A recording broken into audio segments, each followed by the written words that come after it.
está no ar mais um Direito Sem Fronteiras. Hoje o nosso programa fala do G20. Neste ano, o Brasil cediu o encontro das 20 maiores economias do mundo. A cúpula de chefes de Estado será em novembro, no Rio de Janeiro, liderada pelo presidente Lula. Mas as reuniões preparatórias já começaram. O G20 tem esse nome, mas é formado por 19 países, além da União Africana e da União Europeia. O grupo representa cerca de 85% do PIB global. Desde 1999, os membros se reúnem para discutir temas econômicos, políticos e sociais. A presidência do G20 é rotativa e, a cada ano, um país é escolhido para liderar o grupo, sediar a reunião anual e formular uma agenda de discussões. O Brasil, o líder de 2024, escolheu o lema Construindo um Mundo Justo e um Planeta Sustentável e estabeleceu 3 temas prioritários: o combate à fome, à pobreza e à desigualdade, o desenvolvimento sustentável e a reforma da governança global, o que inclui mudanças em instituições como as Nações Unidas, o FMI e o Banco Mundial. Até o encontro dos chefes de Estado em novembro, haverá 130 reuniões entre os negociadores. Na semana passada, foi a vez dos chanceleres ou ministros das Relações Exteriores. Entre outros assuntos, eles discutiram o papel do G20 frente às tensões geopolíticas atuais, como a guerra da Ucrânia e a ofensiva militar de Israel contra os palestinos. A estratégia do Brasil é promover as discussões sem emitir declarações finais antes de novembro, uma forma de evitar que as divergências se acentuem. Nesta semana, a reunião é entre os ministros da Fazenda dos países membros. Eles debatem a reforma em instituições financeiras multilaterais e o combate à desigualdade global. O ministro Fernando Haddad, que comanda o encontro, deve propor a taxação dos super ricos em todo o mundo. A presidência brasileira no G20, exercida pelo presidente Lula, quer ser inclusiva, com participação da sociedade civil e a realização de G20 social, em busca de consensos que beneficiem todos os povos. E para falar deste assunto, eu converso agora com Amina Welten Guerra, professora de Direito Internacional na Universidade Federal de Minas Gerais, e também com Rogério do Nascimento Carvalho, advogado e professor de Direito Internacional. Muito obrigada pela participação de vocês aqui no Direito Sem Fronteiras. Doutora Amina, eu gostaria que a senhora começasse falando um pouquinho do papel do G20 e da importância dele. É um prazer estar com vocês hoje aqui de novo. Bom, o G20, ele é o maior fórum mundial que nós temos hoje de política internacional e de cooperação econômica. Então, vamos colocar que essa é a principal função do G20, é funcionar como um fórum de discussão a respeito de temas que os países podem convergir, tanto do ponto de vista econômico quanto social. E a importância dessa reunião entre os países? Bom, a importância é justamente porque, em se tratando de um fórum internacional que se difere muito do que ocorre dentro de uma organização internacional, né? Dentro de uma organização internacional, a gente tem um secretariado permanente, geralmente a gente pode ter decisões vinculantes dessa organização internacional. Já dentro de um fórum, como é o Fórum do G20, as decisões que são tomadas, elas não são vinculantes para os estados, então a gente tem um nível de institucionalização muito maior, o que pode facilitar a convergência desses estados na discussão de uma série de assuntos. Então, essa é a importância, e hoje, né, o próprio G20, como ele tem a participação de muitos países emergentes, a gente tem tido, ao longo das últimas 2 décadas, uma participação muito mais democrática de países emergentes, de países mais desenvolvidos, dentro das discussões que envolvem economia, questões sociais e questões econômicas. Doutor Rogério, e por que o Brasil foi escolhido em 2024 para poder sediar e liderar o G20? Bom, em primeiro lugar, as reuniões do G20, que elas vêm desde 1999, elas são feitas no sistema de rodízio. Então, cada país participante vai ter a sua oportunidade de chegar à sua vez de comandar as reuniões daquele ano. No caso, o Brasil, como nunca tinha sido sede pela primeira vez agora em 2024, vai ter a sua atuação posta na liderança desse grupo, que é muito importante, bem, como bem salientou a professora Amina, e é importante ressaltar que nós estamos diante de um fórum que tem mais ou menos 80% do PIB mundial, que tem mais de 75% do comércio mundial e que abrange aproximadamente 2/3 da população mundial, para nós termos a ideia da importância não só estratégica, mas também como um fórum para que se possa debater e procurar, situações e soluções para os problemas pontuais de cada ano. E o que a gente pode esperar, doutor Rogério, dessa liderança que acontece pela primeira vez? Bom, é evidente que cada país que tem a sua liderança, ele também vai ter a imposição de pauta. Como bem já mostrou inicialmente, a pauta que o Brasil ele coloca para esse ano, diferentemente de outras reuniões de outros países do G20, além de ser uma pauta um pouco mais norteada pelo lado social, também pelo lado ambiental da transição energética e também posta pela primeira vez a liderança para uma mudança nas organizações internacionais, a reforma dessas instituições que se mostra muito bem apropriado para o debate, para que nós possamos parar essa escalada de conflitos que nós temos no mundo que está insolventes nos dias de hoje. Doutora Mina, e uma das propostas do Brasil é ter o G20 social. E o Brasil quer incluir aí organizações não governamentais, entidades sociais. Como isso deve ser aceito pelos países mais ricos? É muito interessante, Flávia, a maneira como o G20 vai ocorrer no Brasil, que será feito de uma maneira descentralizada. Então, quer dizer, uma série de cidades pelo Brasil vão participar destas reuniões, vão participar dessas discussões, o que permite um engajamento maior de uma série de outros atores. Então, por exemplo, universidades, né, think tanks, pesquisadores, a própria sociedade civil participando desses debates. Então, esse aspecto da descentralização destas discussões já é bastante interessante. E a participação da sociedade civil, eu entendo que ela vem em consonância com o que a gente tem observado hoje dentro da sociedade internacional, dentro do direito internacional, que é uma descentralização dos mecanismos de solução de controvérsias, né, de aporte de ideias, de soluções para os problemas mundiais. Então, quer dizer, não é mais só a figura do Estado quem tem decidido, quem tem avançado pautas nesse sentido, mas a importância da sociedade civil para encontrar soluções também nos diferentes desafios que são compartilhados por essa sociedade internacional. E a gente viu aí que as reuniões preparatórias já começaram. A sociedade civil, as ONGs, as instituições também já estão se preparando e começando a colocar o que elas querem ver representado no G20? Exatamente. Então, é uma oportunidade, né, de você ter ali um espaço para levar aquilo que a sua organização, que a sua entidade observa do ponto de vista daquela entidade, né? Hoje a gente tem uma sociedade internacional muito descentralizada. A própria ideia da gente incluir países emergentes dentro de um fórum de discussão econômica, como é o G20 hoje, vem dessa constatação. Então, quer dizer, nós temos uma série de desafios globais que envolvem a economia, que envolvem as finanças, e não basta que os países super ricos, né, participem sozinhos dessas discussões. Qual é a importância desses demais países em desenvolvimento, desses países emergentes, para a solução destes problemas? E dentro dessa conjuntura, qual é a importância da sociedade civil para trazer ali à tona uma série de elementos importantes para essas discussões também? Professor Rogério, e por falar em super ricos, uma das propostas do Brasil é taxar os super ricos no mundo. Quais as chances dessa proposta ser aceita? Bom, em primeiro lugar, temos que tomar atenção que a questão da taxação dos super ricos no Brasil, ela tem um alcance social por causa até da nossa concentração de riqueza, que não acontece da mesma magnitude em outros países do mundo. Creio que essa proposta, ainda embrionária, ela pode não ter um resultado prático para esse ano de 2024 durante a presidência do Brasil.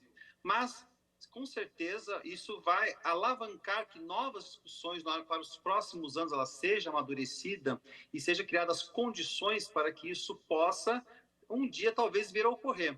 Muito do que nós percebemos com essa entrada maior da sociedade civil é também o papel em que o Estado ele não consegue mais sozinho resolver os problemas do próprio mundo. Então, você chama não só os países emergentes, como as ONGs, como as universidades, para que juntos possam trazer uma solução. Nesse caso específico dos super ricos, eu vejo que é uma pauta que está muito arraizada nos países em desenvolvimento, países que têm algumas questões históricas de concentração de renda, mas que isso pode levar a cabo para também uma discussão sendo posta à mesa para os próximos decênios com os países ricos do globo. E só o fato de já propor essa discussão já é um passo à frente, já adianta, né, para poder chamar a atenção da necessidade dessa taxação, doutor Rogério? Exatamente, porque quando você começa a dar o start, você começa a ter toda a questão de poder fazer evoluir a discussão do tema. Se nós possamos fazer um paralelo, é a mesma coisa que a transição energética, que foi posta lá atrás, há anos atrás, e que hoje já se vê que é importante e que o debate do G20 vai ser um dos pilares dessa pauta do G20, vai ser a transição energética. Não podemos esquecer que o ano que vem o Brasil cedia a COP em Belém. Então, veja, como que você tem a conexão de uma reunião fazendo ponte para as outras reuniões e também ponte para que as discussões que começarem neste ano, elas não fiquem apenas só no Brasil, que elas possam ultrapassar fronteiras, países e continentes. E falando em transição energética, doutora Mina, o que a gente pode esperar do G20 aí na questão ambiental? Sem dúvida, esse é um dos eixos principais com os quais o Brasil quer trabalhar, e pelo fato do Brasil estar na presidência do G20, ele pode incentivar essa pauta. Então, por exemplo, o simples fato da gente estar buscando há algum tempo, né, há mais de década, um acordo entre Mercosul e União Europeia. Nós temos uma série de entraves, justamente do ponto de vista ambiental, para o avanço desse acordo. Então, o fato do Brasil presidir o G20, ter aqui, né, a União Europeia representada, é um outro fórum importante para avançar essas discussões no que diz respeito a essa proteção ambiental, a essa agenda verde, né? Ou, por exemplo, quando a gente pega a questão do Brasil e da Arábia Saudita, nós temos uma série de investimentos sauditas no Brasil nas áreas de energia verde, de meio ambiente, de turismo, de petróleo. Então, novamente, o fato do Brasil estar ocupando esse espaço e poder sediar esse evento gera uma proximidade maior com esse chefe, né, de Estado, com esses chefes de governo que vão poder convergir nessas pautas que são importantes para o Brasil. E a temática ambiental, o Brasil sempre se colocou como um ator, né, que se preocupa com a questão ambiental, isso está inclusive na nossa Constituição, como um fundamento da nossa política externa. Portanto, sem dúvida, o fato da gente ter aqui uma série de países dentre as economias mais fortes do mundo, vai ser uma possibilidade do Brasil convergir na cooperação de pautas que envolvam a proteção ambiental. Bom, a gente vai fazer agora uma rápida pausa no Direito Sem Fronteiras e a gente volta já já, depois do intervalo.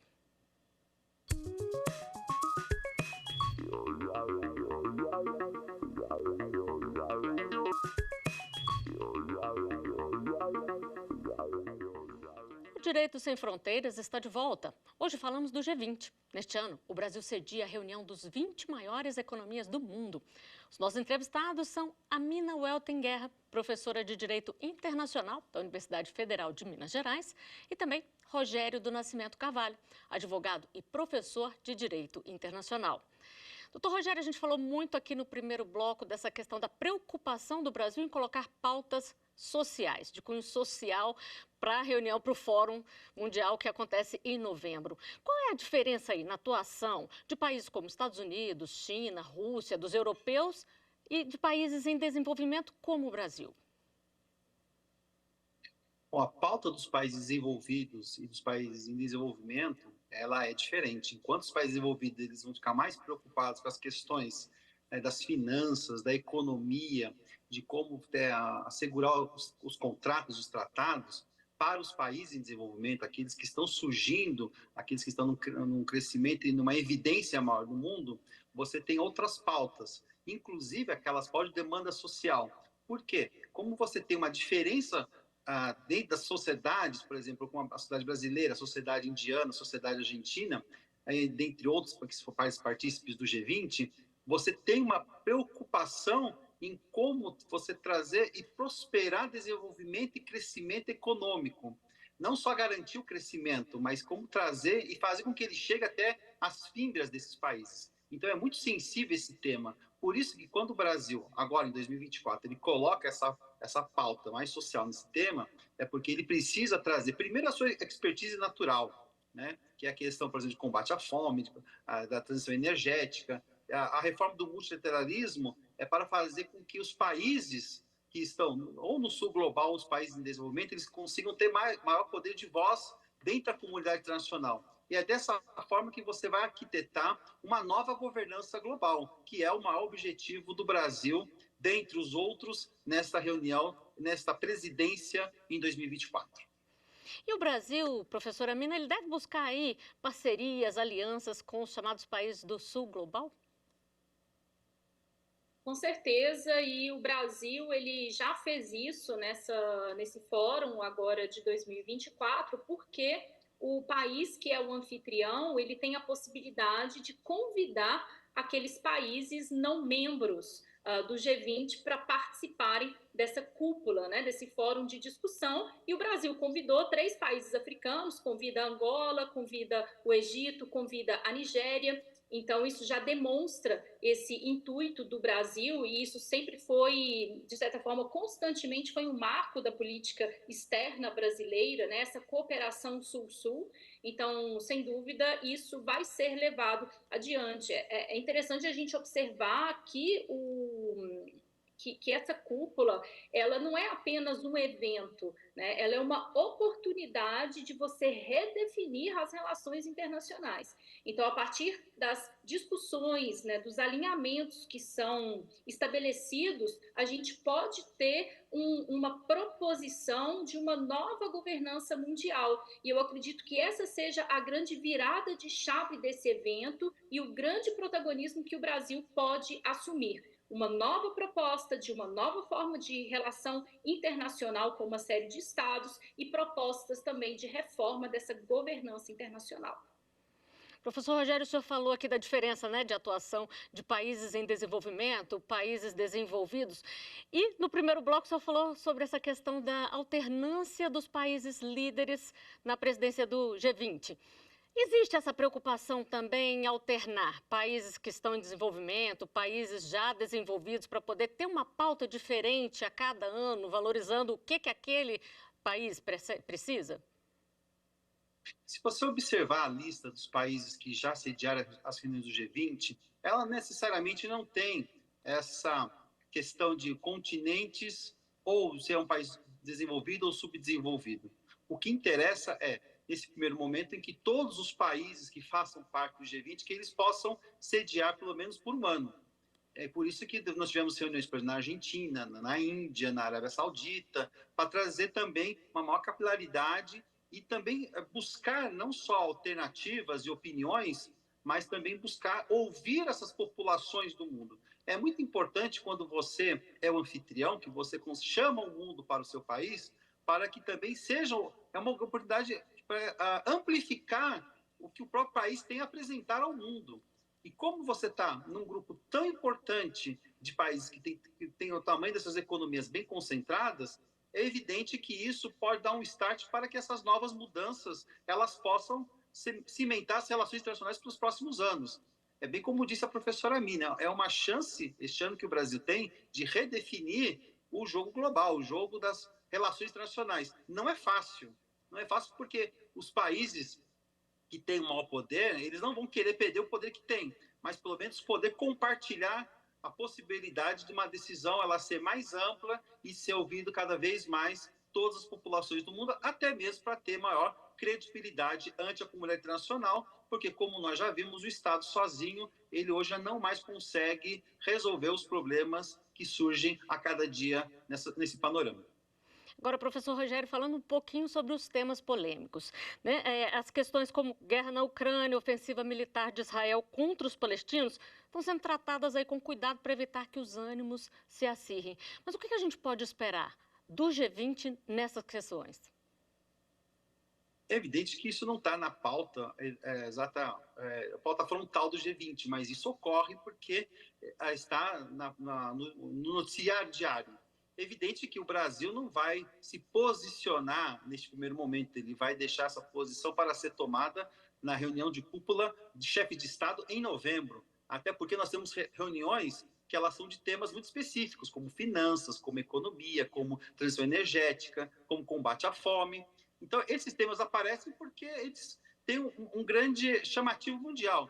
Mas o Brasil ele não pode, em nenhum país, querer se posicionar neste momento em relação ao grupo do G20, porque vai ter um momento oportuno para reuniões de líderes em novembro, até porque você tem a questão da escalada dessa crise, ela poder aumentar ou arrefecer. O panorama que nós podemos ver neste momento pode não se repetir, ele pode se agravar, se atenuar ou até mesmo deixar de existir quando da reunião no final do ano. Professora Mina, em relação à reforma de instituições como ONU, Banco Central, FMI, o que a gente pode esperar? Elas podem avançar no G20? Sem dúvida, acho que essa é uma das questões mais importantes hoje dentro do direito internacional, que é a reforma das instituições globais, sobretudo a reforma das Nações Unidas e do Conselho de Segurança das Nações Unidas.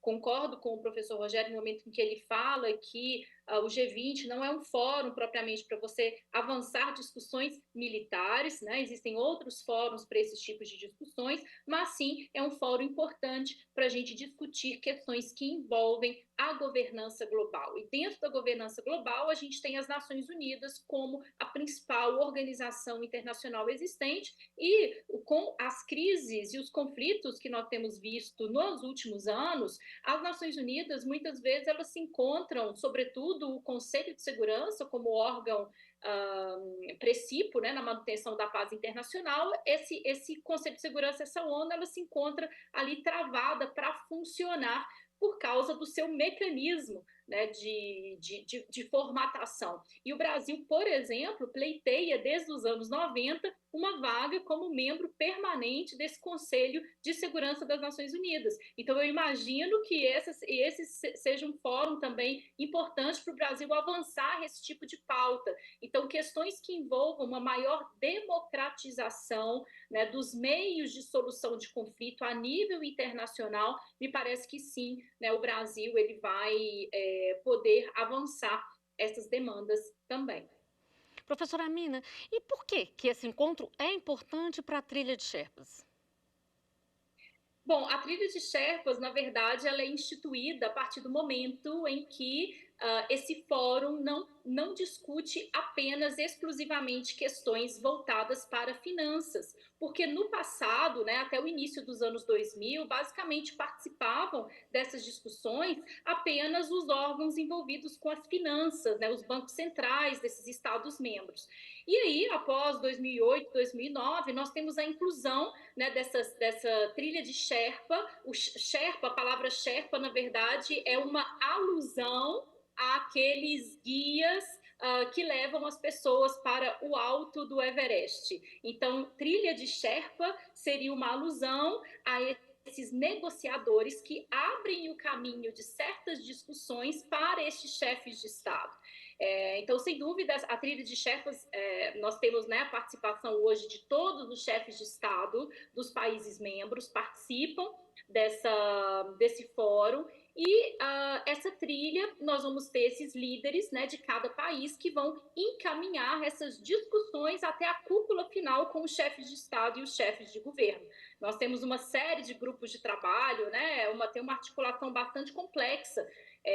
Nós temos mais de uma dezena de temas que vão ser trabalhados dentro dessas trilhas de Sherpas em específico, e dentro, né, dessa arquitetura de funcionamento do G20, nós temos essas forças-tarefa, uma que é essa mobilização global contra a mudança do clima e outra que é essa aliança global contra a fome e a pobreza. Então, a trilha de Sherpas, ela vai ser coordenada pelo ministro das Relações Exteriores e serve basicamente para endereçar, para abrir o caminho de certas discussões para os chefes de Estado.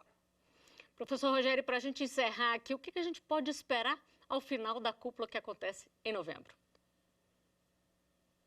Bom, podemos esperar que o Brasil ele consiga não só impor a sua agenda, mas consiga expor ao mundo a necessidade desse mundo mais moderno, desse mundo mais compartilhado, do mundo onde outros valores eles possam ser alavancados, não só com respeito ao meio ambiente, uma transição energética limpa, sustentável, para poder trazer melhores qualidades de vida para as próximas gerações, também uma reforma ou o início da discussão profunda de uma reforma que possa dar mais poder, mais voz, não só aos países emergentes, mas também de todos os cantos do globo, porque não me parece mais possível que apenas um pequeno grupo de países possa decidir apenas com poder de veto se você vai ou não continuar a dar sanções ou não aos países. E, por último, e não muito menos importante, a questão social, a questão de combate à fome, combate à pobreza, que é um problema crônico, não só na América Latina, como também no continente africano, como no sul da Ásia.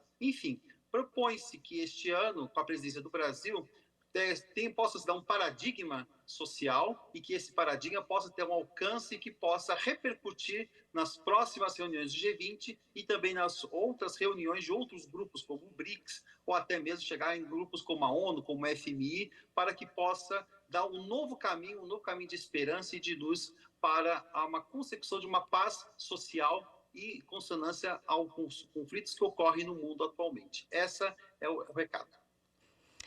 Bom, e o nosso programa de hoje chegou ao fim. Eu agradeço a participação de Amina Welten Guerra, professora de Direito Internacional da Universidade Federal de Minas Gerais, e de Rogério Nascimento Carvalho, advogado e professor de Direito Internacional. E muito obrigada também a você que nos acompanhou. Não deixe de seguir a nossa programação no site da TV Justiça. E estamos no YouTube, Instagram, Twitter e Spotify. É só digitar @rádio e TV Justiça que você encontra o nosso conteúdo. Até o próximo programa.